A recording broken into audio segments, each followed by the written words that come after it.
Hi folks, hope you're okay today. It's good to see you. Now, we're looking at this book by David Fountain, and he quotes on page 7. He's a Muslim writer. Some Christians claim that the word Evangelion has its roots in the Hebrew language. However, this is refuted by Frederick Kittle, where it states in the Theological Dictionary of the New Testament, Evangelion appears to be a loan word introduced into Judaism to describe the New Testament gospel. Interesting, he doesn't put a footnote, he doesn't give us the actual page number. I've just gone to the dictionary. So this is a Muslim scholar. This is Frederick Kittle's dictionary, and we're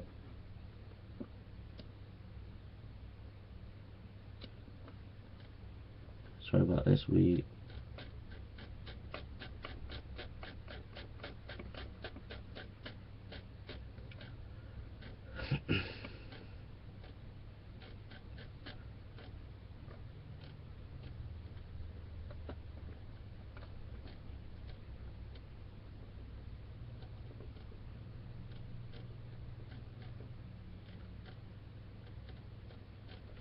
Sorry about this, I just had it for a second, I just lost it.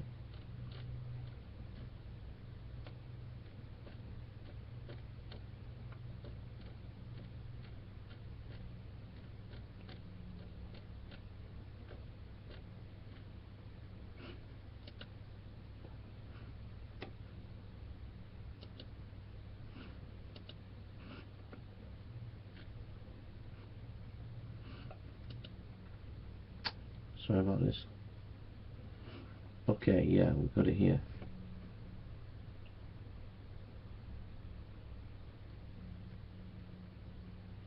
Okay, so I'll just read that again. Some Christians claim that the word Evangelion has its roots in the Hebrew language. However, this is refuted by Frederick Kittle, where it states that the Theological Dictionary of the New Testament, Evangelion appears to be a loan word introduced into Judaism to describe the New Testament gospel.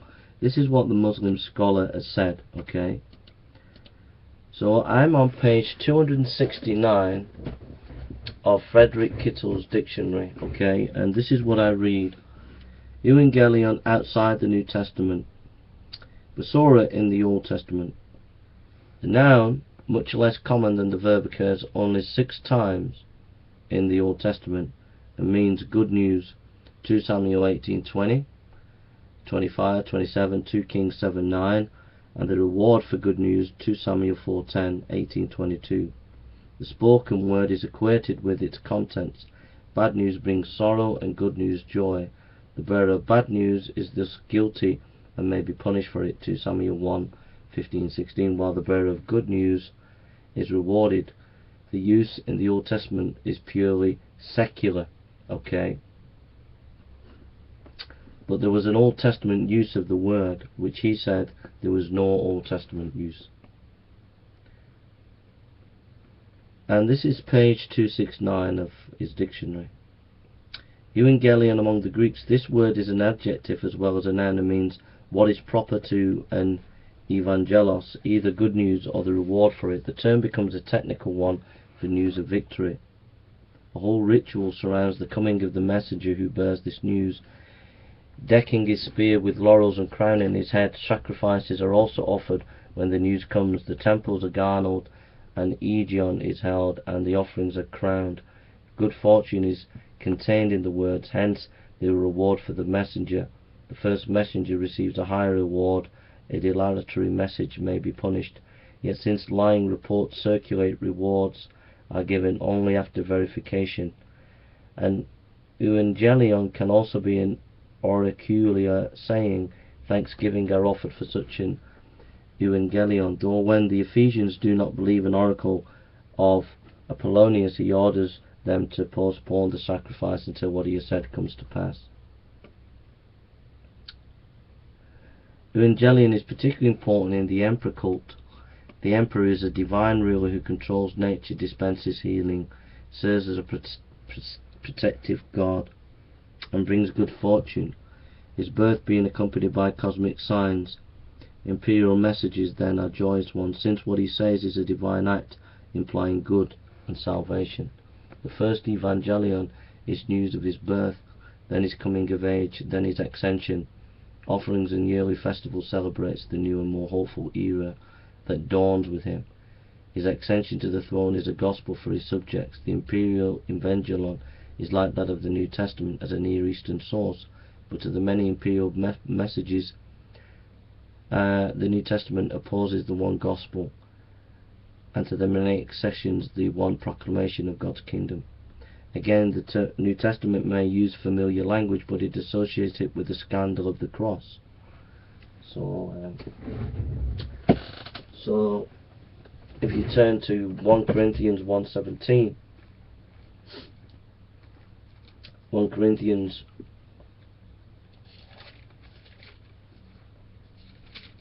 1:17, for Christ sent me not to baptize, but to preach the gospel, not with wisdom of words, lest the cross of Christ should be made of none effect. So, what he's saying here is the surrounding ancient culture actually uses the word gospel for the emperor, for their religious festivals in their temples, but the New Testament takes the word and uses the word gospel and associates it with the cross, and has a different context but similar language. Penitence and judgment, so that it must have seemed ironical to some. Caesar and Christ confront one another. They have much in common, for both claim to be gospel, but they belong to different worlds. The Septuagint and Josephus. The Septuagint does not have evangelion in the singular. In the plural, the word occurs only in 2 Samuel 4:10, and reward for good news is used in 2 Samuel 18:22. This term is rare, and its distinction between evangelion is not found elsewhere. The New Testament use evangelion clearly does not derive from the Septuagint, since the New Testament never has either the plural or the sense of reward. Philo does not use the noun, but Josephus has euangelia to evangelion and to euangelia to glad tidings, especially in connection with the emperor cult.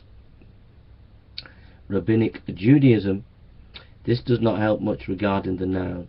The rabbis use the term for good news or sometimes sad news, and it may have a religious sense, but they do not employ it for eschatological good news. The reason seems to be that while they expect the eschatological act, the messenger who announces it, the message as such is not a new one, and hence it is not important. The stress on the act is significant, however, since it influenced the New Testament understanding of evangelion as denoting action as well as content, which could be most unusual in Greek. The fact that evangelion seems to be a loan word to describe the New Testament gospel opens as such a malicious punning does not prove the contrary, for Palestine Judaism was largely bilingual. So we'll stop there, and we're going to continue our word study on this word gospel. But what we can see is this Islamic writer gives a very simplistic, he doesn't give any scholarly source, he doesn't give us the page number, he's misrepresenting what Frederick Kittel has said. He said a lot more things than what this guy has represented it. And the other thing, that when we're looking at the word Injeel, the word gospel, and the Greek especially euangelion, and look at the various meanings, what we're seeing in the general culture is not, the meaning is not just a revelation. There's a lot more to it than actually this Muslim scholar is telling you.